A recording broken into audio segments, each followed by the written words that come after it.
మీ ఇంట్లో బంగారం ఉందా? అది మీ లాకర్లకి పరిమితం అవుతోందా? అయితే మీకు గుడ్ న్యూస్. మీ దగ్గర ఉన్న బంగారంతోనే ఇప్పుడు మీరు అదనపు ఆదాయాన్ని పొందే మంచి అవకాశం రాబోతుంది.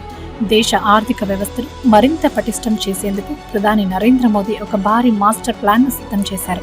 అదే సరికొత్త గోల్డ్ మానిటైజేషన్ పాలసీ. ప్రజల ఇళ్లలో నిరుపయోగంగా పడి ఉన్న బంగారాన్ని వెలికితీసి దాన్ని దేశ అభివృద్ధిలో భాగస్వామ్యం చేయడమే ఈ పథకం ముఖ్య ఉద్దేశం.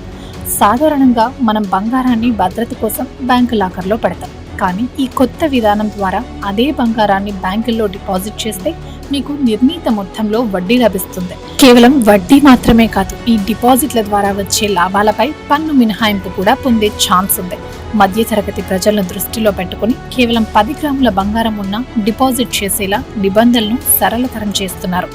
దేశంలో బంగారం దిగుమతులను తగ్గించడం మరియు విదేశీ మారక ద్రవ్యాన్ని ఆదా చేయడం, సేకరించిన బంగారాన్ని నేరుగా జ్యువెలర్లకు సరఫరా చేయడం ద్వారా మార్కెట్లో లిక్విడిటీ పెరుగుతుంది. భారతీయుల వద్ద టన్నుల కొద్దీ బంగారం నిల్వలు ఉన్నాయని అంచనా. ఈ సంపద గనక బయటికి వస్తే అంతర్జాతీయ మార్కెట్పై మన దేశం ఆధారపడడం తగ్గుతుంది. ఇది పాత గోల్డ్ మానిటైజేషన్ స్కీమ్ కు అప్డేట్ వర్షన్ గా రాబోతోంది.